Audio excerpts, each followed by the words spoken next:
Kepolisian Aceh Barat melakukan penanaman jagung serentak kuartal 3 tahun 2025 di lahan perhutanan sosial Gampong Mutulang, Kecamatan Pantonre, Kabupaten Aceh Barat. Berikut kita dengarkan laporan selengkapnya.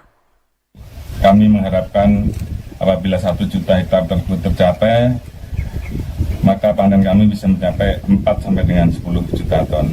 Kapolres Aceh Barat AKBP Yogi Hadi Setiawan memimpin langsung kegiatan penanaman jagung serentak kuartal 3 tahun 2025 di lahan perhutanan sosial Gampong Mutulang, Kecamatan Pantonre pada Rabu siang. Kegiatan ini merupakan bagian dari program Swasembada Pangan Nasional Astacita Presiden Republik Indonesia Prabowo Subianto. Kegiatan diawali dengan seremonial virtual melalui sambungan Zoom dari Kabupaten Gromongan, Jawa Tengah, di mana Kapolri Jenderal Polisi Detrandes Listio Sigit Prabowo pada lahan seluas 344.524 hektar dengan hasil panen lebih dari 2 juta ton. Tentunya melalui kerjasama dengan Kementerian Pertanian RI, Kementerian Perhutanan RI, Perhutani, Inhutani, dan stakeholder terkait lain, termasuk juga tentunya masyarakat. Dalam kesempatan tersebut, Kapolres Aceh Barat menyampaikan bahwa program penanaman jagung ini merupakan wujud sinergi antara Polri, Kementerian Pertanian, dan Kementerian Kehutanan dalam mendukung ketahanan pangan nasional.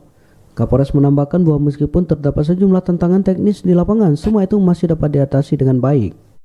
Sampai hari ini kita memiliki lahan sampai 32 hektar, ya, 32 hektar yang kita bagi, termasuk kita minta bantu ke rekan-rekan perusahaan yang hadir di sini, ada dari KTS dan sebagainya, SAPTA. Itu kita minta bantu untuk penyediaan lahan, ada yang 20 hektar, ada yang 10 hektar, ada yang 6 hektar. Adapun lokasi penanaman jagung tersebar di beberapa titik di wilayah Kabupaten Aceh Barat. Ada lokasi yang memiliki pasokan air cukup, namun ada pula yang mengandalkan curah hujan. Kondisi ini menurut Kapolres mempengaruhi kualitas produksi jagung di setiap lokasi. Dengan semangat gotong royong dan sinergisitas program ini diharapkan mampu meningkatkan produktivitas pertanian di wilayah Aceh Barat dan memperkuat komitmen Indonesia dalam mewujudkan kedaulatan pangan nasional secara mandiri dan berkelanjutan. Reporter RRI Melabuh Anwarinus melaporkan.